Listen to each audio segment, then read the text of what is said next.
right, everyone, we are live. Thank you so much for checking out the Build Assets online show. We have a very special episode for you guys today where we're going to be reviewing the Shopify Exchange Marketplace, a Shopify Marketplace exchange review, if you will. And we're going to be going over different niches. So, in other words, we're going to be seeing what's out there, looking at the sites, giving our feedback. And hopefully you guys will get a lot out of this. I think it's going to be a very interesting episode. And for the audio listeners, we will try to describe as much as we can possibly describe as we go through the Shopify Exchange Marketplace. The URL for this is just exchangemarketplace.com, by the way. So if anyone is interested in checking it out. So we'll just wait for a few more folks to roll into the stream, and then we'll get started in just a few minutes. Mike, how are you doing today? I'm doing all right. Another day in the life. How about you? Doing good. We're actually in the process of making some updates to our dropshipping course. I think some things that are gonna definitely be really good additions. So I'm gonna be doing a kind of theme update with the Empire theme. Going over about how I'd set it up, some of the shortfalls, some things I might want to get custom coded in, and yeah, we're gonna be doing some ad stuff as well based on feedback and things we see in our students. So it should be good. Yeah, hopefully after this, we will never have to answer a question ever again. That's the goal, right? No, I'm just kidding. But eventually, hopefully, we can replace ourselves with like an AI bot of some sort. Yeah, yeah, that would be like a bow bot. Yeah, that would be the dream. Like someone just what do I do here? And then just automatic reply. Yeah, take action, mate. Yeah, that would be the ultimate goal. So it doesn't seem like we have many. Oh, we have 8 viewers now. So let's get started. It says we have 9. So let's get started. We are in the Shopify Exchange Marketplace. Mike, you can see my screen. It says fuel your business ambitions. Exchange is Shopify's marketplace to buy and sell businesses for entrepreneurs like you. So let's take it from the top. Let's just get into some of these stores. We'll kind of dissect what we see here. So businesses offering seller support after the sale. Previous business owners have a wealth of information on the ins and outs of running a business. Browse stores whose sellers are ready to help you succeed. So the Crystal Pendant. Let's take a look at the Crystal Pendant. It's averaging $1 profit per month. It has 211 sessions per month, and it's for sale for $100. It's a fashion and apparel, dropshipping, and an Oberlo store. Jack B is the current store owner. What do we think of this, Mike? Are we going to buy this store? I just love how Shopify puts an Oberlo store at the top of their marketplace, when if you actually try and do AliExpress dropshipping, you'll get your Shopify merchant account probably terminated. So Shopify payments, that is. Yeah. So yeah, will we buy this? It's only $100. So never say never, but I think this is something you should not buy, because for one, first of all, Joe, go down a little bit. I want to see some graphs here. So if you're not familiar with Shopify Exchange, really it connects directly to Shopify. So rather than selling it on a brokerage website or on Flippa or something like that, Shopify Exchange will import the majority of the details that it can, such as revenue, visitors, because all that is confirmed and tracked in Shopify. So what's interesting here is that we can actually see what is going on. So we're looking at the revenue now. It actually has been around since January of this year, and they've done a nice, January they did $200 in revenue, and then they tapered off down to negative 50, and now they've been going at a steady 0. So, again, it's only $100. Someone just made the website. They don't know what they're doing, and they're just trying to get rid of it. And this looks like someone who tried doing some AliExpress stuff and they pumped in a bunch of traffic in January. Nothing happened, and then they shut it down, and now they're trying to get $100 out of it. So Yeah. let's move on to the next one. This is funny. This was the first one that they're pushing on the marketplace. Yeah. The first one. So, A Festival. Do we want to look at another one of these $100 ones? Like, I feel like it's going to be the same thing. Average revenue $27 a month. Yeah. So $4 a month prop. Yeah, whatever. Shall we so look at I think this next one is interesting. ProTech Solutions? No, the one above that. Oh, the private listing? Oh, okay. It's 100% legit business. Potential $3,000 to $5,000 in revenue per day with $1,000 to $2,000 in ads spent daily. So let's click into this and let's see what we see. It says that the average revenue per month is $51,275. Average sessions per month, 59,000. Average profit per month, $12,500. Now, we can't actually see this site because it's a private site. So do you want to look at some graphs, Mike? Well, first I want to read that little tidbit at the top. Why this business was started. When I started this business, I wanted to learn e-commerce and found that dropshipping is what I need. I learned a lot of things with this business. I spent a lot of money in product testing and I found the winner quick. But meanwhile, I found another winner in another niche and I'm not able to manage 2 websites. I want to sell this business for a person who is wondering to start dropshipping. I took this decision because I started a brand new niche website and I want to focus all my time and resources in that direction, even as a dropshipping business. I want to work 12 plus, I guess, hours a day to reach all my goals. So yeah, this is definitely another Facebook AliExpress business. But what I find interesting and quite concerning is that the average profit a month is $12,000 and they're selling it for $15,000. So realistically, you should make your money back pretty quick, Joe. Yeah, but if you notice, that average profit per month is not verified. So yeah, and that's the problem. And no one in their right mind would do this exchange. Well, let's look at some graphs. Okay? So, okay, so the graph only shows April and May. Wow. So this is exactly what we talk about, and this is why people who do these businesses cannot actually sell them in a legit fashion. That's why, even though it says he's making $12,000 a month, he's only trying to sell it for $15,000 because he knows this business is going to be gone at any moment. He only has essentially 1 month of proof. April 20th, I guess, was when April 2020 was when he got started, and now May he did something like 90,000 in sales, which is great. If you made money, all the power to you. But why would you buy this business, Joe? Maybe you're not the brightest bulb in the chandelier. I don't know. That's why you'd buy it. I don't know. Yeah, it seems like this is just dead in the water. There's no consistency here. Yeah, no legitimate brokerage firm would take this seriously. Not to say that Shopify's exchange marketplace is not legitimate, but it just allows for things like this. Like the person who bought, something else stuck out to me, Mike. I wanted to say, what's involved in running this business? Just create an ad account, Facebook page, and start your ad using the customer list, or somehow it will make a lot of cash.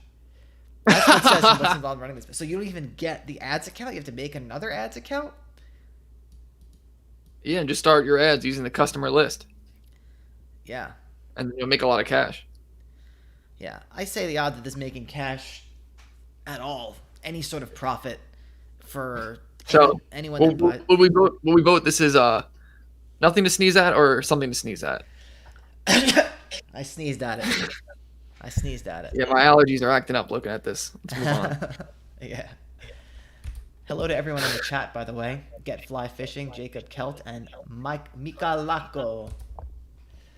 Anyway, let's go back here. Mike, I am echoing a little bit, so I guess you're probably too late to put headphones on, but maybe turn the volume down just a tad. So shall we look at ProTech Solutions? We could look at that. Okay. So if you refer to our previous video, on, I believe it's called Should You Dropship AirPods? We have a site, ProTech Solutions, ProTech.io, that is making an average profit around $7,000 a month, selling what looks like, AirPods or a knockoff of that. And maybe this one is definitely the most legit one we've seen yet, because they say they have an inventory value of $4,000, meaning they are taking in some inventory. So good for them. That way they can, provide some good shipping times.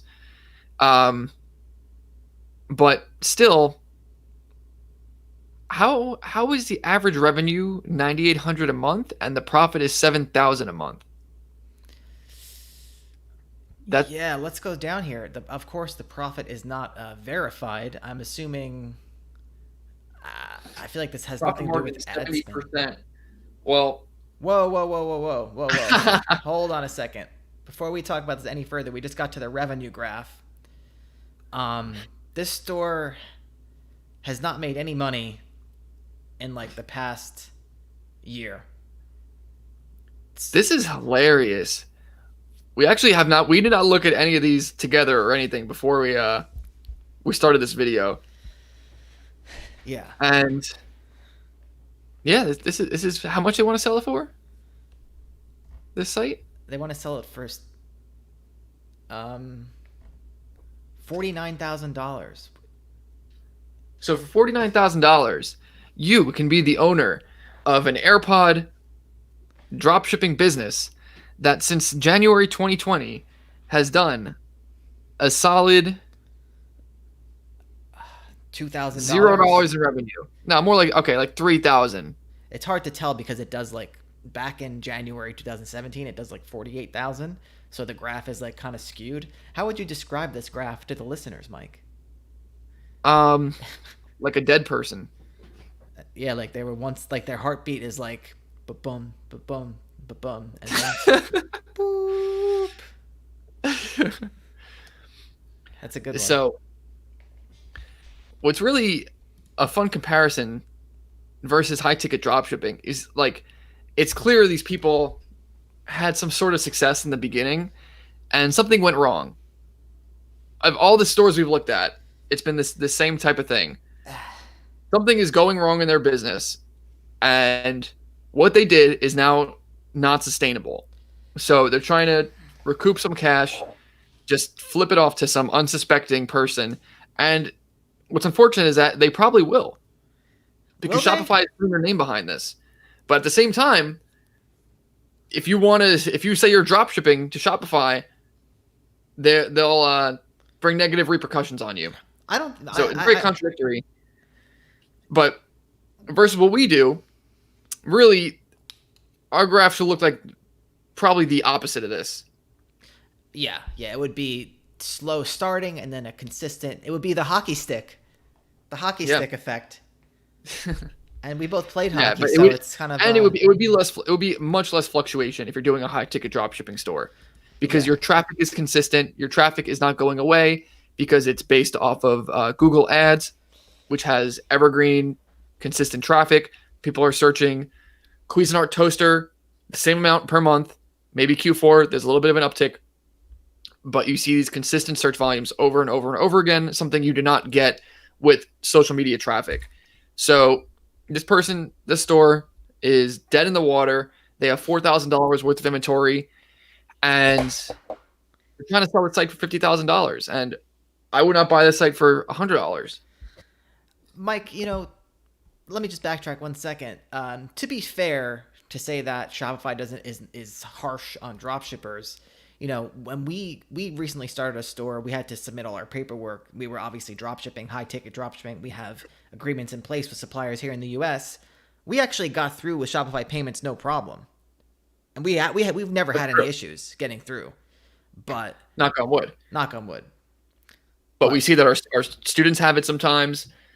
It seems to be something that's becoming more and more consistent. Yeah, Shopify is definitely going in that direction of, if you are just drop shipping random stuff and you don't have, any agreements in place, any sort of contracts, They probably will not let you use Shopify payments. That definitely is a direction they're going in. But Yeah. we haven't had any issues, so I just wanted to throw that out there. So I don't think this store is going to sell, Mike. You said someone's going to buy it for 49,000. I honestly don't believe it because I mean, think about when we sell a website. Like it does take a while to sell, and like we have to go through meetings with the with the buyers, and there's a whole process involved. And Yeah. I'm not saying it'll sell for this much, but it may sell. yeah, yeah. So Well, let's wait. Let me read something. Why this business was started. This is a business that I purchased from the original business starter. This business has almost $500,000 in sales since the start in 2017. When purchased this business, bought a super high quality domain, ProTech.io, to match the business name products. The previous domain was redacted. It doesn't say the previous domain. But either way, we see what's happening with these we know the story. It's the same old story. I'm gonna show you how I did. I'm gonna show you how I did $422,000 in sales, guys. Check this out. Exactly. And then look what happened. This is where screenshots go to die. Yeah, this is funny. This is where when you hear us talk about these screenshots being useless. Here it is. Yeah, you take a nice snippet of some months in 2017, and that's a great Facebook ad right there for your AliExpress course. Yeah. But now, once you zoom out a little bit and you see the full picture, it's a washed up piece of garbage that they're trying to scam someone for $50,000 for. Hey, listen, you're getting $4,000 in inventory. I say the word scam lightly. What? You're getting $4,000 in inventory, and we all know value is subjective. Yeah. Yeah. Okay. Value is subjective. Yeah. We're not throwing. He's saying the term scam. We don't want to. We're sneezing at that one. What's that? I said we're gonna sneeze at that one. Yeah. And we're gonna move on. Sneezed at.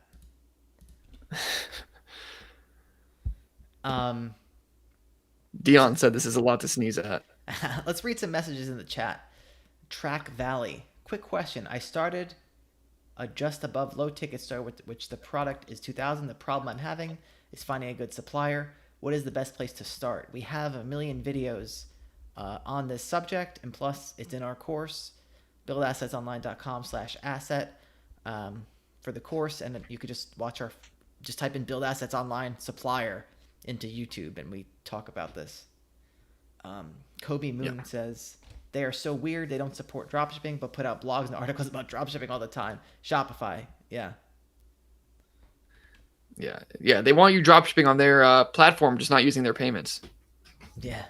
So Swear works. Seeing stuff like this makes me think that selling crap stores to fools would be easy. I don't think it's easy. I don't think these things are actually selling. Yeah, and I mean, as we get down the road, in this video, we'll talk about how we actually did list a store on Shopify Marketplace at one point, and we'll discuss the results of that. But let's keep moving on. Let's find another one. I mean, do you want to look at another private one or a public one? What are you thinking? I mean, so we have some stores selling for asking price a couple million here. Why don't we click on one of those? All right.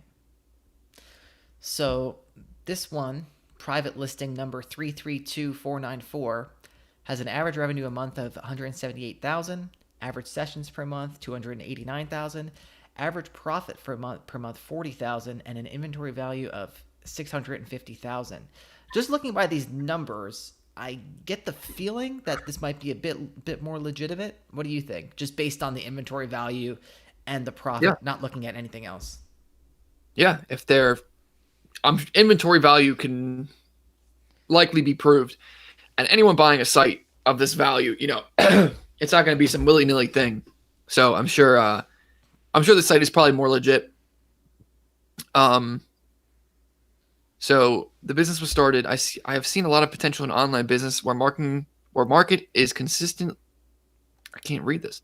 Where market is constantly changing in terms of buying habits. We found a lot of overstock at discounted prices and selling to end customers at lower prices drives so much traffic, which increase monthly sales volume grow 35-fold from first month of business to 16 months on. Okay, so if they're buying overstocked inventory, I mean, that's a legit business model. We did jujitsu with someone that was doing that. Did we? Who? Well, Yeah. you don't have to say their name, but I mean, I can say their name. all right. What was their first name? It was Al. Oh, he did that. Yeah, he was saying he would buy like pallets of like returned items from Amazon or Oh yeah, yeah. But I mean, that's mainly like an FBA. yeah. So I mean, it's kind of the same thing, right? Where I guess if you have some sort of connection to get, all this random overstock, then yeah, I mean that's actually a great way to create equity if you have the capital for it. Because if you've ever say like something that we do on our high ticket dropshipping stores is if we ever get a return, and I don't want to send it back to the supplier and have them take a restocking fee and stuff like that. Sometimes I'll just take it back to my house and just list it as an open box unit. And if if you're selling it for enough off, you'd be so surprised how quickly it sells. Like I was even surprised myself at just how fast. Really, we don't really hang on to any inventory if we ever take it in, because if you can undercut the market, then it's just simple supply and demand. People find it and they buy it. So I would do this business model, to be honest with you. Like if yeah, I mean if we were able to find like if there was some like logical way to actually connect with people who are getting these types of overstock situations or whatever, and you had a way to warehouse it, get it up into Shopify, then it could be a good way to make money. But let's see if we can scroll down and see what they're doing a little bit more. all right, so looking at the total revenue graph, I mean they have almost 6 million in revenue. It honestly kind of looks like one of our graphs where it's going up and up and up. So yeah, that's pretty cool. Let's yeah, look definitely at nothing to sneeze at. And you can see that the revenue and the traffic throughout all these stores is actually surprisingly consistent. And I think that was a really, really big distinction for us with our high ticket dropshipping stores, is like we were always in the beginning thinking about how we can improve conversion rate to some great degree, or like optimize our ads to this great way where we would be getting better customers. And in reality, it's not an 80-20 activity. The 80-20 activity is just to drive more traffic and just do the basics in terms of conversion optimization, in terms of ads optimization. And I mean, the ads optimization stuff we do now is pretty advanced and it's pretty good, but it's not like a lot of effort. We were always looking for these like, I don't know. There was something in my head where we felt like there was something missing and we can crack the code to doing ads and it would just make everything explode. But really, the only thing that's going to significantly make your revenue explode is having your traffic explode, and you just need to spend more on traffic. yeah. So Yeah. So one thing I want to mention about we're looking at the expenses here, which is pretty cool the way they're broken down. The inventory warehouse is 12,000 a month. Employees are 25,000 a month. Along with Facebook and Google ads, 15,000 a month. So that's pretty. I mean, they definitely have a pretty good like structure here. yeah, this is a legit business, and they should not even be selling this on the exchange marketplace because there are surely other legit websites that have a buyer's list of people that would like want this business. Yeah, you never know. Yeah. I mean, sometimes people. I mean, hey, I mean, yeah. I guess there are, you don't know who browses this site, but like I think I would willingly give a higher percent, especially for something of this amount of money. Like I would give up 8% to have a professional handle the sale and the migration and all the things associated with this. So yeah. I think going with the brokerage site would be better. Yeah, I agree with you there. One more thing I wanted to point out is so we have established all infrastructure in terms of hardware, software, sourcing channels, pricing, allocation of goods, logistics, packing, posting, studio, photography, advertising on all social media, and Google. All of our staff are well experienced in their field: photography, warehouse management, customer service, and packing. So, uh, yeah, that's what you want to see when you buy a store, is that all the logistics stuff is in place if there does need to be a high amount of logistics stuff, and for this there definitely has to be. Yeah. But again, to kind of bring it back to high ticket stuff, this is like, if this is legit, it's very well executed. And Joe, when was the site started? If you go to the graph. It says 2 years ago, but let's go to the graph. They made their first sale. Their first month of sales was December 2017. Okay. So, yeah, this has been really the result of like a huge amount of logistics and hiring, and this is quite a big undertaking. Yeah. But total revenue, it's 5 million in,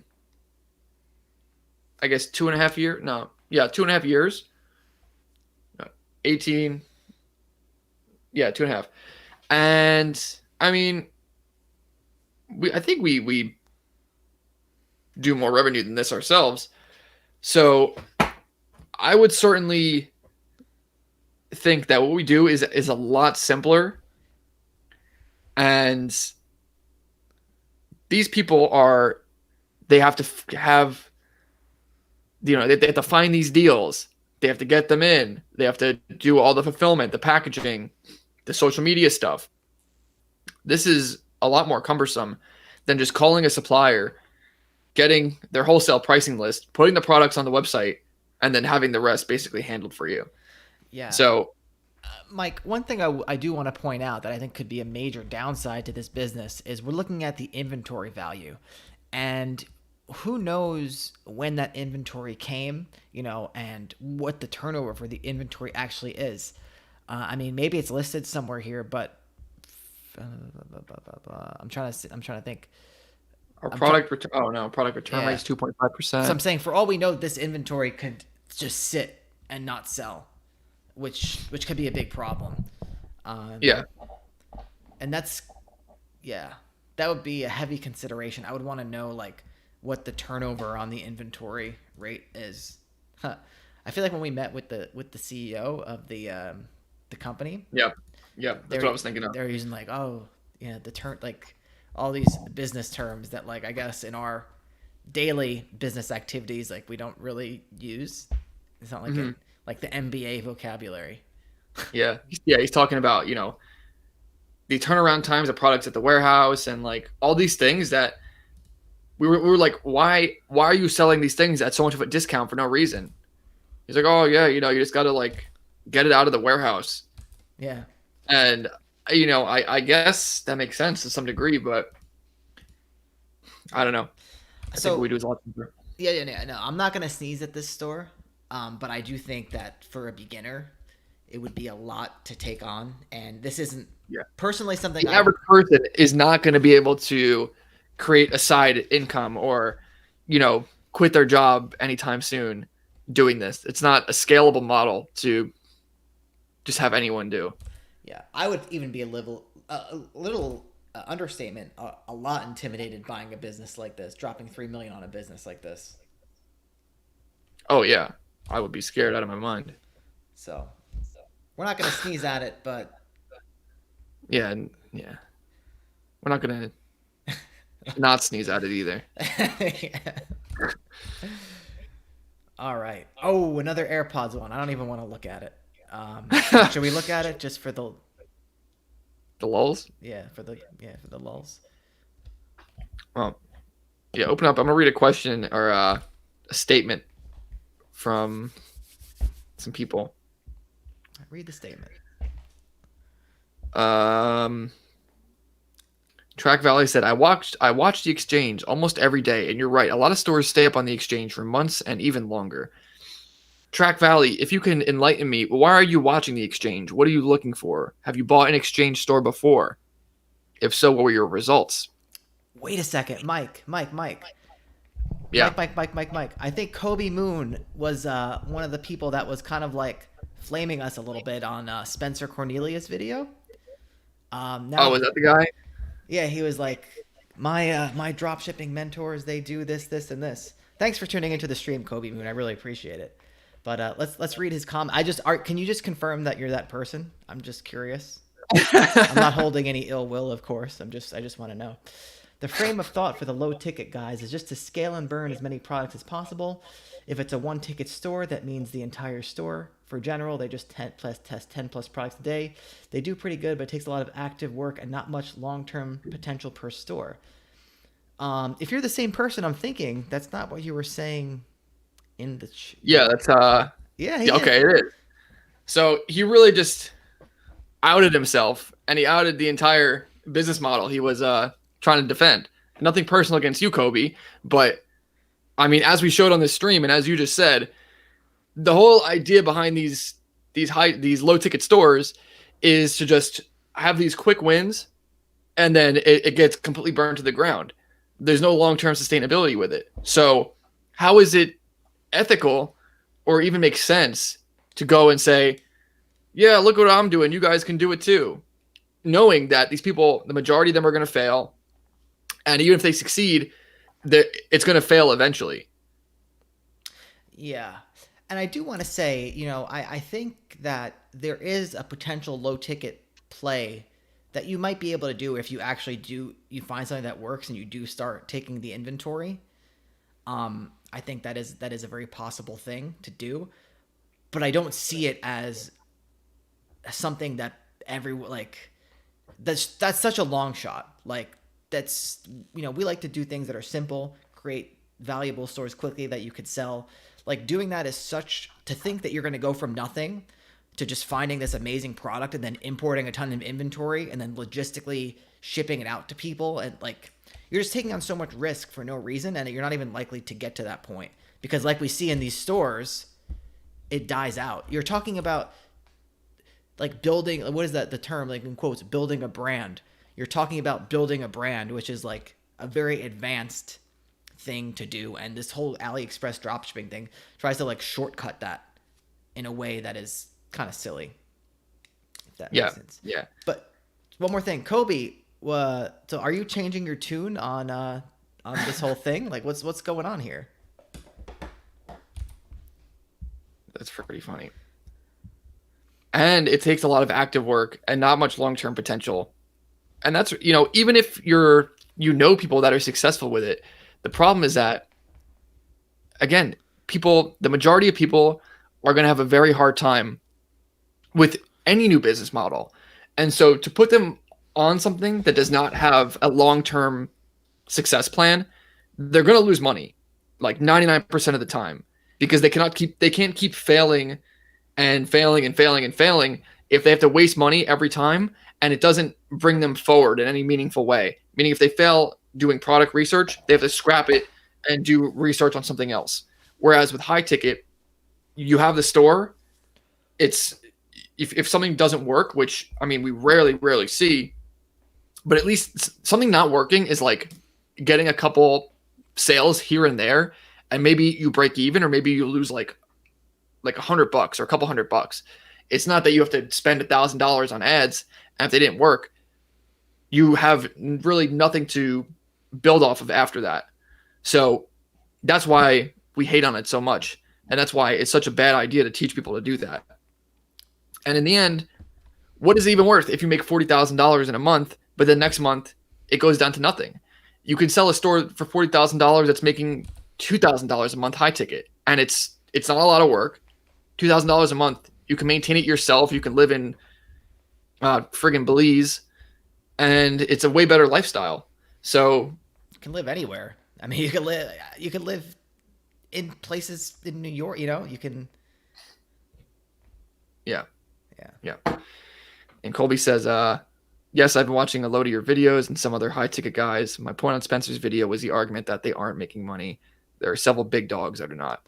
I mean, we never said that no one's making money. I'm sure people are making money, but if we were able to graph out how much money is being made in the industry from courses versus the amount of people that are like actually doing well with it, you know how it would look. Yeah. Yeah, I mean, we never made the argument that it's impossible to make money doing it. We've made money doing it, but we just Yeah. decided it wasn't worth it. But Kobe Moon, one more thing I want to ask you. He says that, like, are you actually having success, like making an income online? And if so, or if not, like, why do you feel compelled to like comment on what other people are saying? Just, not an attack on you. I'm just honestly curious. Like, a lot of people in the comments section. So here's my kind of view on things. Like, when I go on places like Reddit and like dropshipping forums and dropshipping Facebook groups, it's all people like commenting that and like making statements that they have no idea what they're talking about. They have no experience. The people that are actually like doing well, doing stuff, like they are like actively doing stuff. Like, their time is worth so much more than to be spent on Reddit or in a dropshipping Facebook group or anything like that. That's why we have a monthly recurring subscription for our support, because our time is worth a lot of money. So I'm just curious, like, why, if you are making money, that's great. But if you're not, like, why comment on like business models that you haven't tried, you know? So moving on. Yeah, if we weren't selling a course or anything and someone was saying that high ticket dropshipping didn't work, I wouldn't care at all because it would just be less people trying to get in. Yeah. Okay. So let's look at another one. There's all these sorts of private listings. Wasn't there one, Mike, that you wanted to we didn't look at this earlier, but you spent a few minutes on the Oh, exchange. I think you got to go back, Joe. To I think what? you hit search all. Um, Instead, just keep scrolling down. Yeah.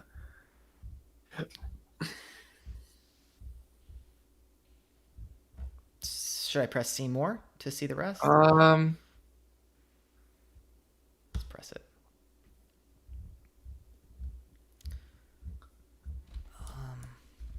Should I search for it? Let me. go up, go up.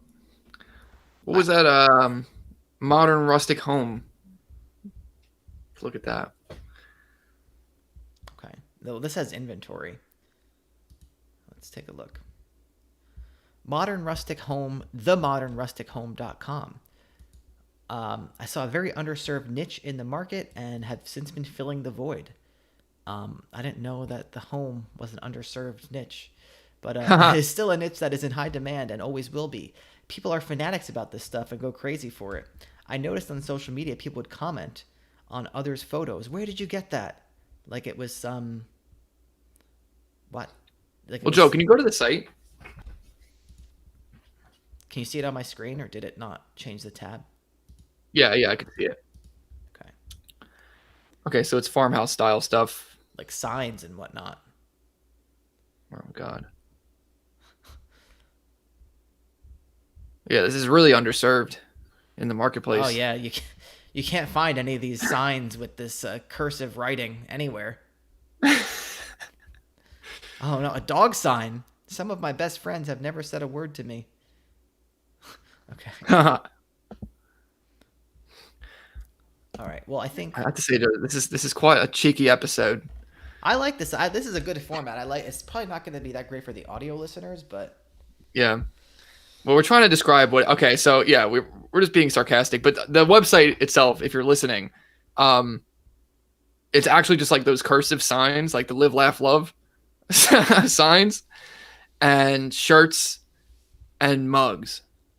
I thought this was going to be a high ticket store, but it's not. He said they're selling it on House though. I guess you can sell signs on House, and that would probably go over. But let me look at the price real quick. Total. uh, Yeah. Honestly, mostly handmade domestic products. We keep minimal inventory. So I'm just trying to read their general description.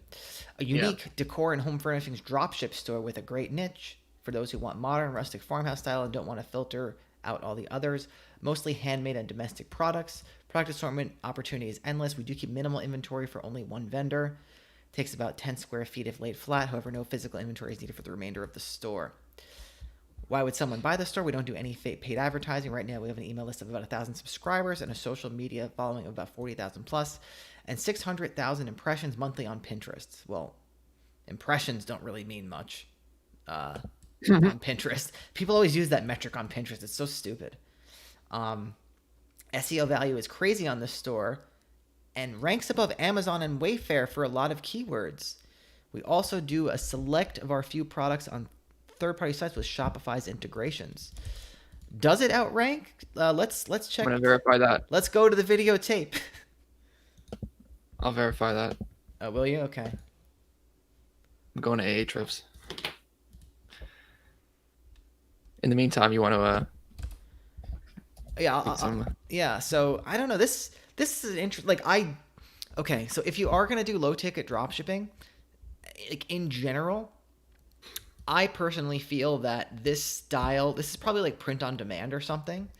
But I've always felt that this style of like custom niche down products was really the best way to like scale it. Like if you can develop a following around it. But you have to have a good designer. You have to actually have to know how to design for the niche, if that makes sense. So, Yeah, and I would say this is actually a good example of like a proper way to do low ticket. Yeah. Because I mean, not that it's ever really the best thing to do, but they're taking an inventory, so they're able to sell it on, Houzz, Amazon, Wayfair, and get that free traffic from those sources. So they're not just throwing Facebook ads into the wind, and they're able to kind of work on something long term. Oh, do they have more expensive stuff, Joe? What is that? What is bedroom? See, they have a lot of products. This is like they have some expensive signs and pillows. They're going for something a little bit different than No, I'm not. Someone trying to make money.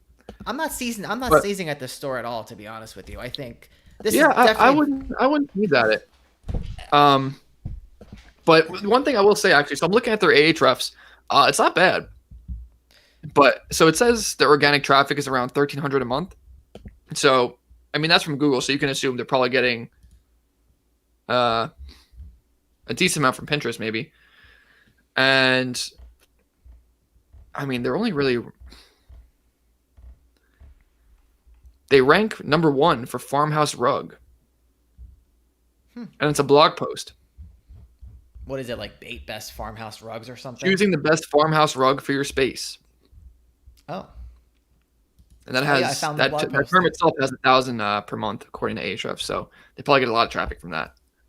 Yeah, and it's all see this is exactly the kind of stuff that we're talking about. Like this is so think about that for all you new listeners out there. They're ranking for a query that's relevant to the stuff that they're selling. That's all you have to do. Whether you're paying for the ranking or you're getting it organically. That's all that's it. That's it. Yeah. And that's why this store is having success, albeit they're at a bit of a high point right now. And I would say that I would contest the value of this site because it's really on the back of like a one good month, but they're doing the right things, even though they're selling low ticket stuff and it's probably not the best way to go to have success. The chances of success I think are lower if you're doing this. They're doing things right because they're not, it's a long-term play, long story short, and they're ranking. So they're not paying for Facebook traffic. And so they, sorry. Yeah. So they're able to preserve their margins essentially, but they're number 1 for I love Jesus, but I cuss a little t-shirt. I can get down with that, Mike. And they're number 1 for grateful sign. Wow. Amazing. Number 1 for mom life is the best life. Number 1 for cat mom shirt. Dude, this was number 1 for. I've had ideas to do that, like just to rank for like phrases with that kind of thing. Number one for Rustic Decor blog. Number one for Rustic blog. Those don't seem to have a lot of traffic, but number one for laundry room sign. Wow. Number two for family love signs. I'm actually pretty impressed with this. They might regret making this public. This is actually really interesting.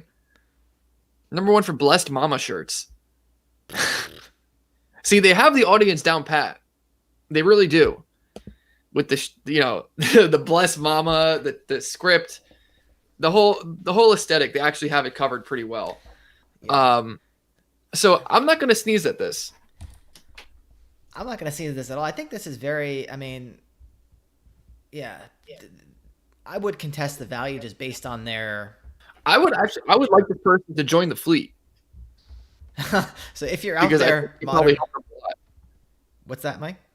Yeah, if you're watching this Rustic Modern Home, buildastonline.com/membership.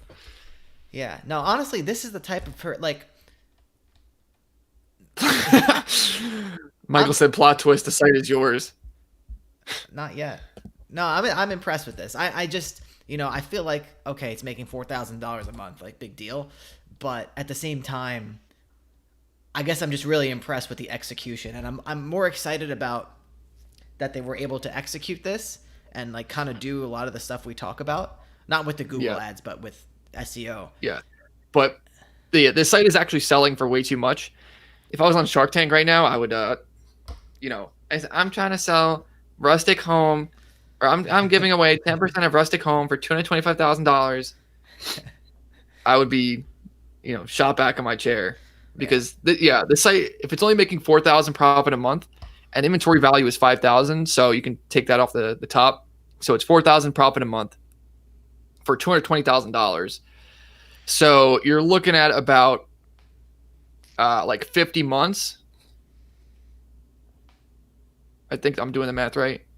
Yeah, between 50 and 60 months. So they want 50 to 60x for this store. And go down to the profit graph, Joe. How much profit was in that last month? I don't think there is a profit I think you missed it. There's no profit graph. Oh, okay. Then go to revenue. The profit's not even verified. Yeah, so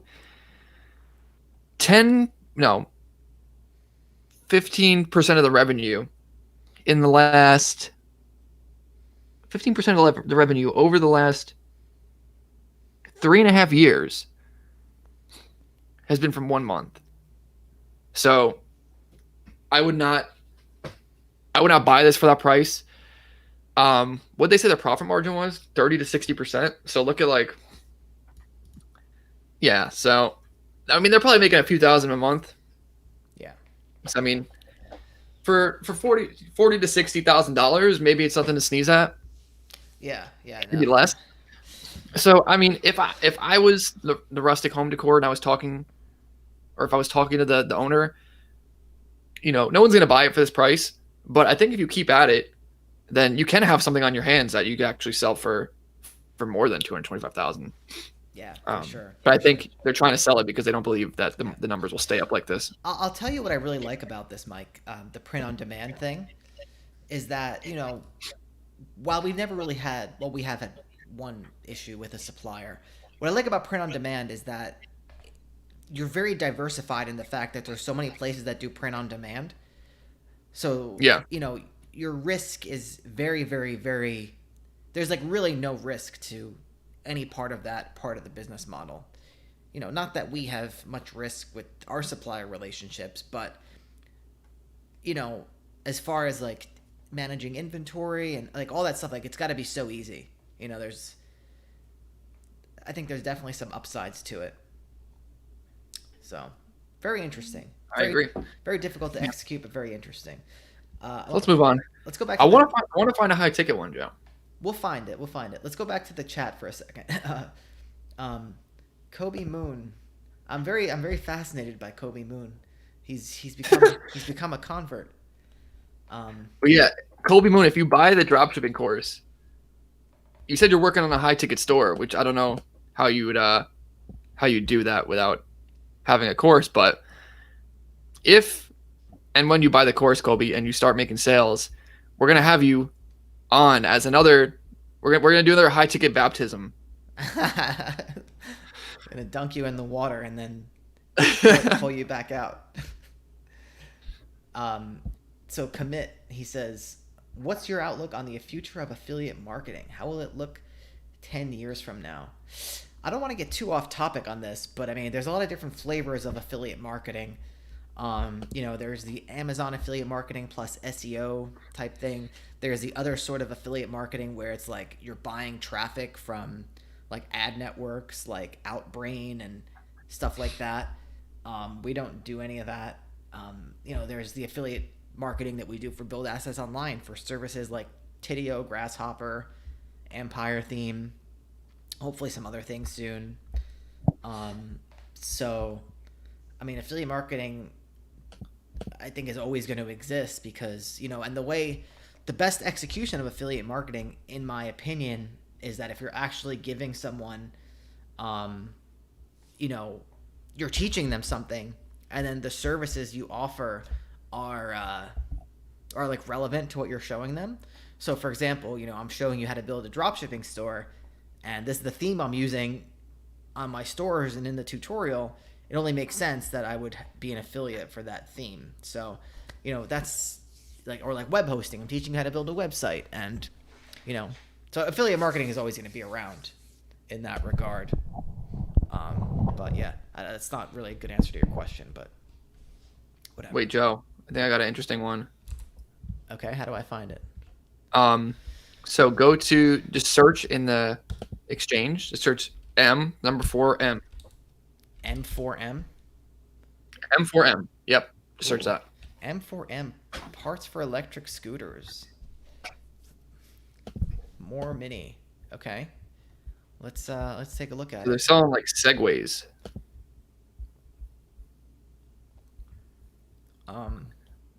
Okay. So you want to read the business story? Oh, sorry, I didn't. I was looking at it. So why this business was started? We started it accidentally. We were first online distributor selling Segway 9bot products online. We gradually realized that the business of accessories and parts is more fun than simply resell of products. We have started M4M brand and focused on making and marketing M4M brand since then. We own 4 more online stores, and I need to pay more attention to those other projects. Okay, so is this... So, Joe, click through the pictures, actually. I want to see what their average order value is. Like in the graph or in the actual picture? You just hovered over it. They have like some back-end pictures. Wow, very high return customer rate. That interesting. Most are traffic from search and direct. Very interesting. So what are we looking for here? I want to see what their average order value is. Oh, all right. Average order value, 131. Okay. It's not that as high ticket as I thought. And yeah, they said in the description that they decided to sell the accessories more because they're more fun. I don't know what's fun about it, but maybe with something like this, is there inventory? How are they getting these accessories? uh-oh. No, it's Okay, yeah, the graph is a little bit skewed. I was saying because you kind of see a bit of a drop off, but it is just because the graph is like shortened to only show between like 20 and 40,000. Yeah. So is this drop shipping? Like where are they? Okay, so It says drop shipping. okay. Most traffic comes from organic Google traffic. M4M controls its inventory. It gives a huge gain in profitability. Several dealers and dropshipping sites partner with M4M. So is this are they private labeling the products themselves? Well, it says market leader and well-recognized brand in the industry. M4M is a registered and protected brand. Set contract with manufacturers that make M4M products. Pipeline of high-margin branded products for 2019. So it doesn't seem... Okay, the way I'm reading this, let's actually pull up the site, More for Motion. the way I'm reading this is that okay, there are these M4M scooters, but some people make these like it's a trademark brand or whatever, but maybe there's approved manufacturers for accessories. You Hmm. know, Yeah, it could be. so cell phone holder for adjustable height handle. Hmm. I But yeah, I mean, mean, so they're selling essentially segways and or they're not Segway accessories. Bra- Bradbury Robinson says, "I'm always starting those $500,000 businesses by accident."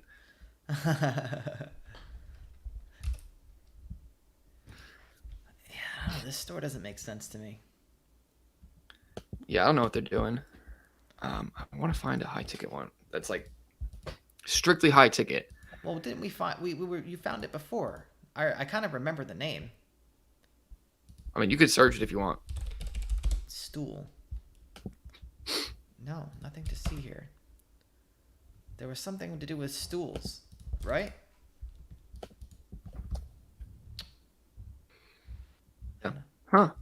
I wonder if they took it down. They took it down and the whole They saw time. us go live. um. Yeah, hold on. Yeah, let's try and find a strictly high ticket one. Maybe we can do some. Do we have any filters here we can do on Yeah, revenue? I filtered by established business and drop shipping, but um, maybe if you click some more like the industries and turn off, like fashion and apparel and Yeah. some of that. Okay, let's see now.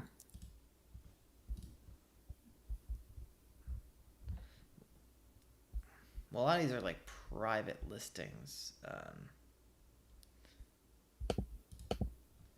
Oh wait, here we go. Hold on. I may have found one.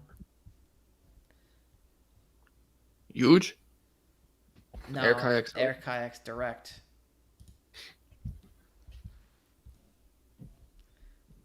Okay, It's an Aussie site. An Australian dropshipping store. It does have some inventory value though. There we go. We purchased this business to add to our portfolio in Feb 2019. Since then, we've applied some systems and processes to standardize and streamline the business, making it extremely easy for the new owner to pick up and run with. The original owner started this business in 2016 as a dropshipping business from local Australian suppliers. You know, all the Aussies in our group. Hope they watch this episode. No, we do Mm-hmm. have some Aussies in our. I think at least one that's already making sales, and had immediate success by offering high quality brands to a hungry market. This was largely due to relationships built with each individual brand and supplier, all of which are located in Australia. Um, so they're why they're selling this business. They're basically trimming down their portfolio.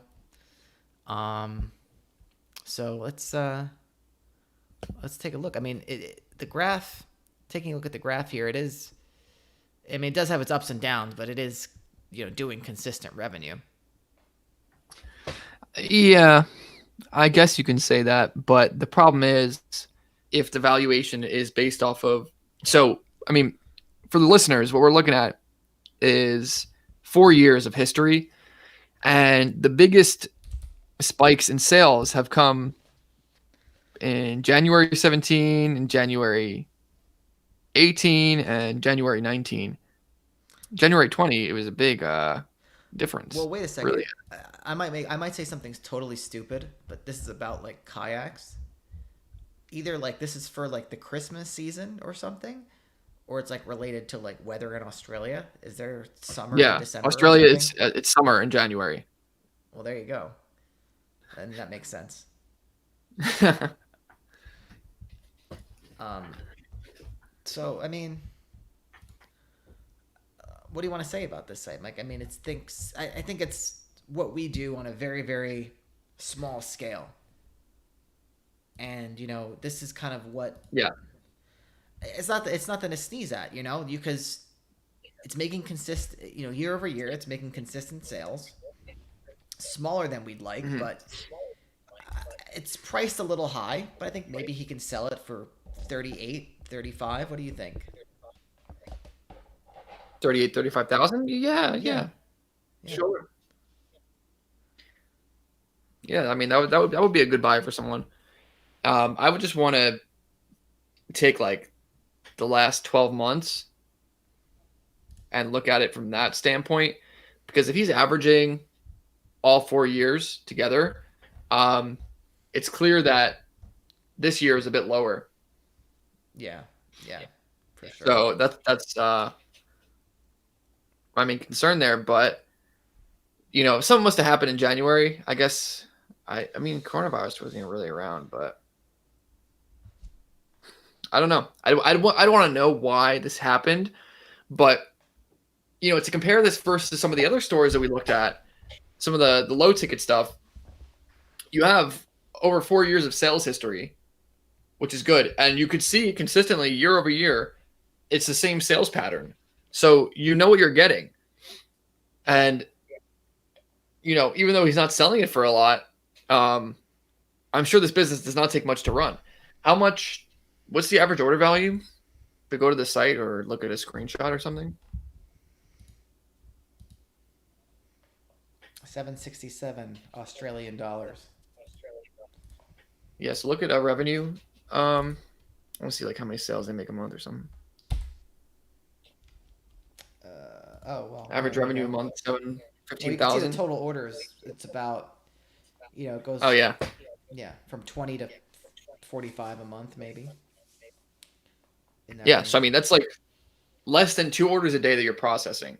So realistically, what was the average profit? $2,000. Yeah, this is like we were saying. You can run this from anywhere. This is processing 2 orders a day is a joke. Processing, like handling the customer service of that situation. This is I don't know. It's a very passive little asset he has here. So Yeah, good for yeah, him. for sure. I'm just curious. So, if I wanted to project that out, if it was a low ticket situation, and say you were selling $15 and you wanted to make, um, hold on, if you wanted to make that kind of money selling $15 things, even if you made 30% margin after sale after ad spend, Mm-hmm. so what would that be? You'd have to do like 3,000. We're talking. You're saying $2,000 a month Yeah, $2,000 profit. profit a month at $15 per item. Well, let's just say maybe you So make $7. $2,000 a month divided by Just divided point by 3, making 30%. Means you have to do 66,000 in revenue, and then $15 a product would be 444 sales, Jesus. if my quick maths are correct. So that's yeah, I mean that's like over 10 orders a day, and that's certainly a bit of a bigger undertaking, just from the customer service standpoint of having that many customers. It's not about like, oh, Oberlo fulfills my products for me.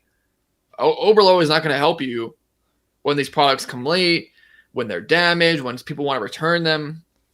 The process of sending the order to the supplier, which is basically what Oberlo does, aside from like uploading them to the website, that's not the issue. You can you can forward emails all day. The issue is having 400 customers a month. That means over a quarter, you have 1,200 customers, and what's your return rate? If your return rate is 2%, 24 customers that want to return stuff. If you have a chargeback rate, that's more people filing chargebacks. You have customers calling, "Where's my item?" It's just about the volume of dealing with that many people.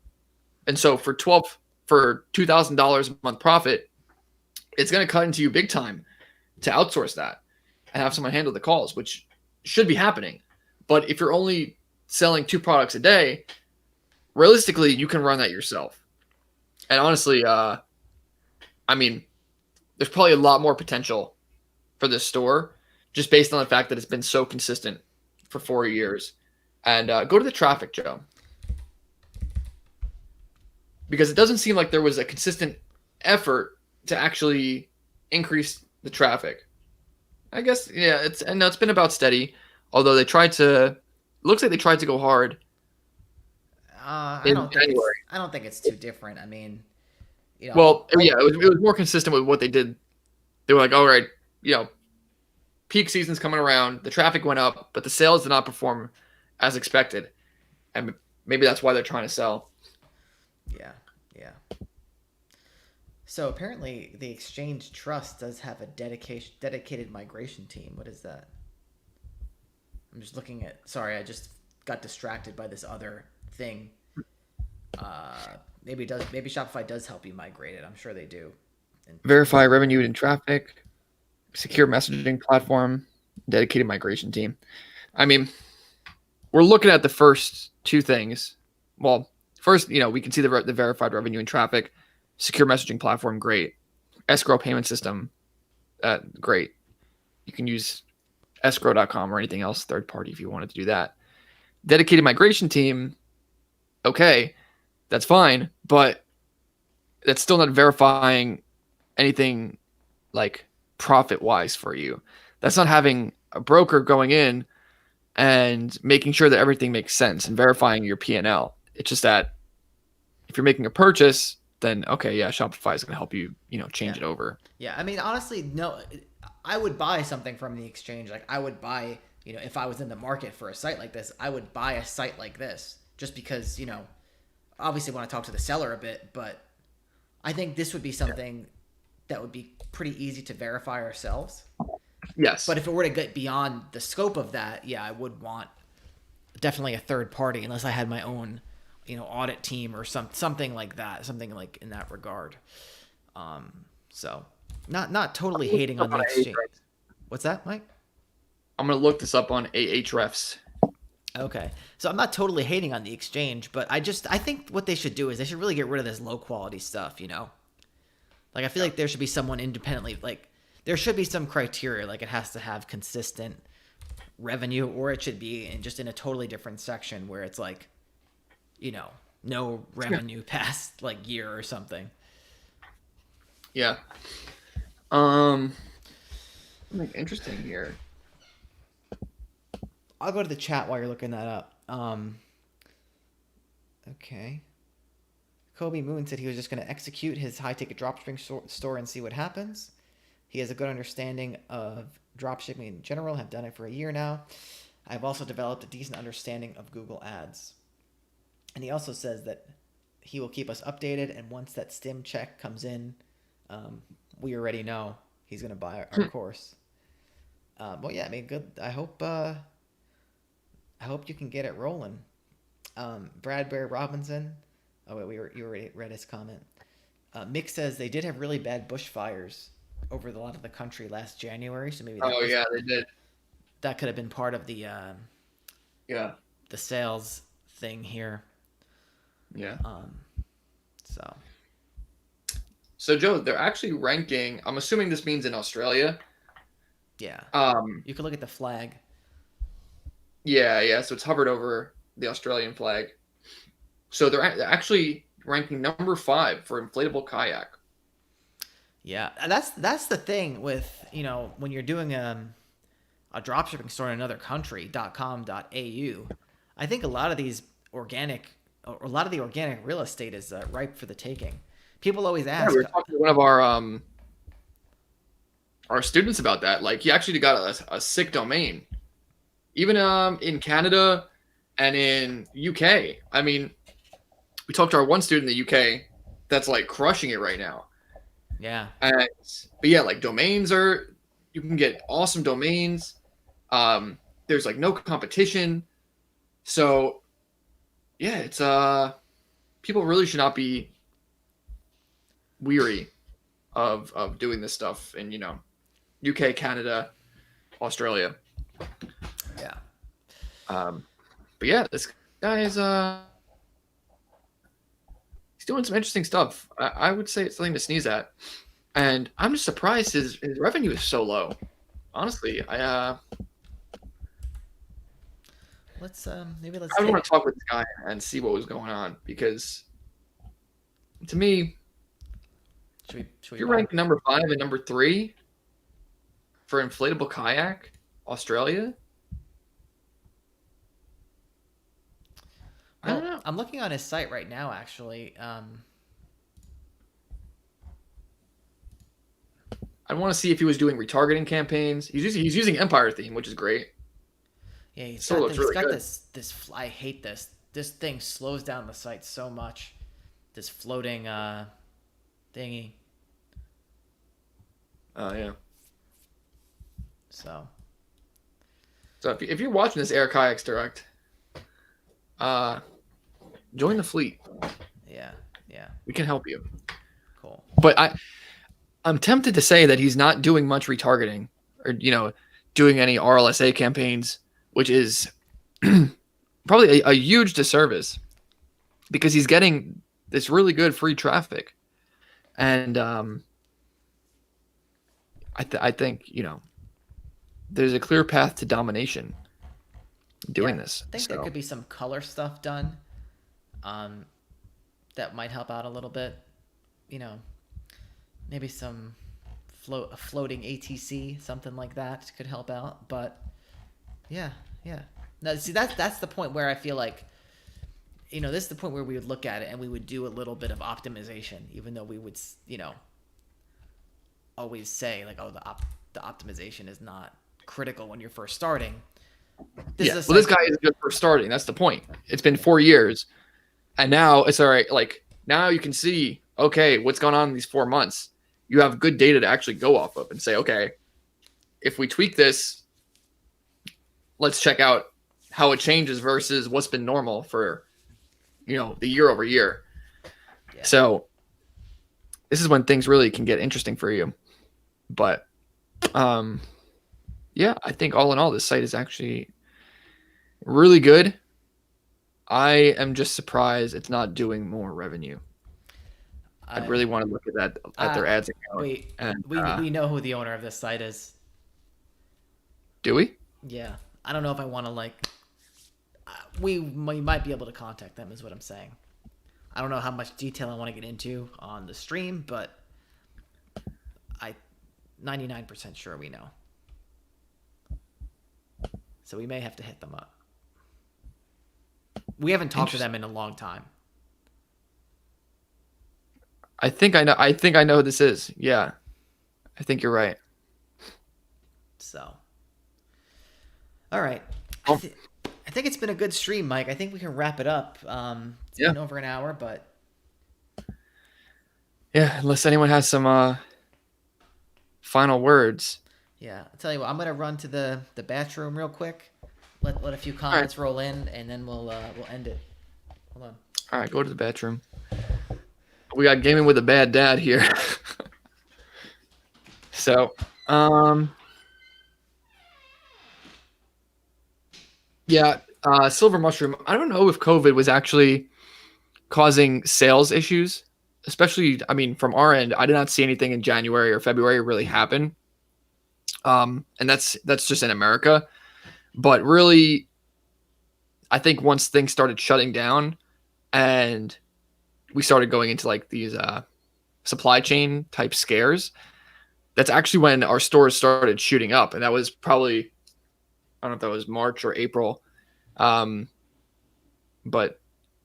even for like our B2B stores, we didn't really see those slow down until maybe like a month or two after those initial stay-at-home orders, because people didn't really know what was going on. People didn't really people just assumed everything was going to open up again, which is how I felt. Or, once you get started on a project, you can't just it's still going. A lot of things did not get canceled just because of the pandemic. So we were able to like capitalize on that for an extra month. And Kobe said, yeah, I had scaled the low ticket one product store to 3K a day. Customer service was a huge headache even when outsourced. So Gaming with a Bad Dad is impressed by 3K a day. But Kobe, I would like to know how much you were actually making off of that one product doing 3K a day. Because for us, 3K a day is one sale a day. And with that, customer service is essentially a breeze. So I know you're already converted, Kobe, but it's interesting to hear from someone who actually has had some decent low ticket success and 700, 800 profit. Okay. I mean, yeah, so that's really like a high ticket type margin. But when is it But going away? That's the thing. well, it was scaled past tense. Right, right, right. Yeah, So it went away. it went away. Oh boy. Yeah. Yeah. So yeah, gaming with a bad dad. It's really 3K a day is not too hard to achieve if you're selling a product that's $3,000. All you need is a couple hundred visitors a day, and that can be extremely cheap. And it's not related to how much the product costs in terms of how much a click may cost. If you're competing, like we saw with the Rustic Home, if you're competing for wall sign or wall art, a click for wall art is going to be super expensive because there's a lot of people that are selling that. If you're selling something that's $3,000, but not a lot of people are selling it, then you can get clicks for 10 cents. And so you're never going to get that with Facebook ads, at least consistently. So yeah, I mean, good for you, Kobe. But Well, I yeah, actually gone within 3 months. I have another So question for Kobe Moon, Mike. So, okay, here's the other issue I have is that so you got to that 3K a day with the low ticket drop shipping. Good job. How many dollars and how long did it take you to actually get to that point? How much did you like lose in testing? First, and second, after you did that, how much did you lose after that when you noticed it was dying down and then you wanted to test the next thing?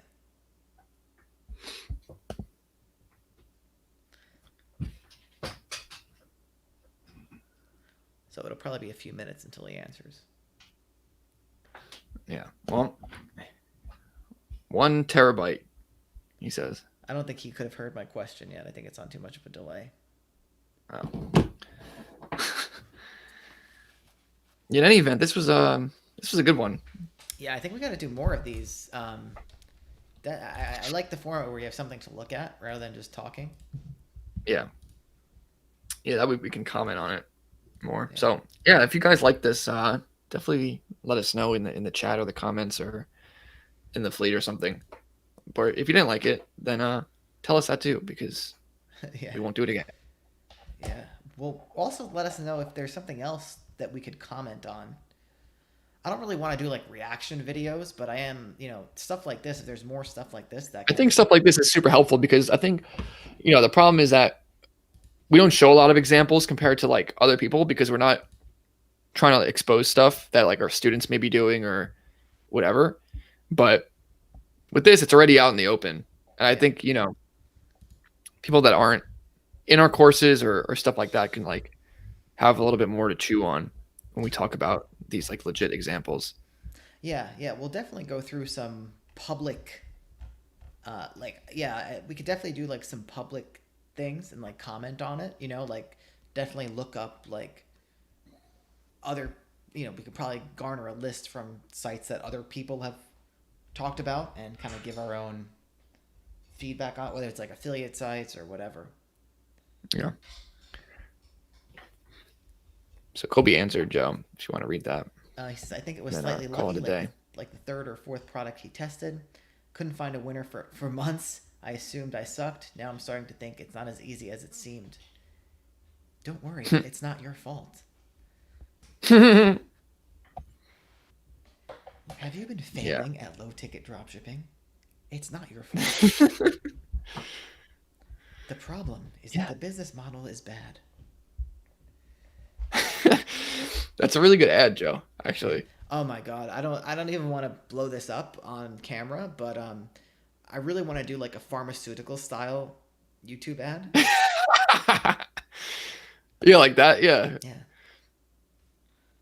Yeah, just a depressed guy on the couch. Yeah. It's like looking at the computer or something. Suffering with months of no sales?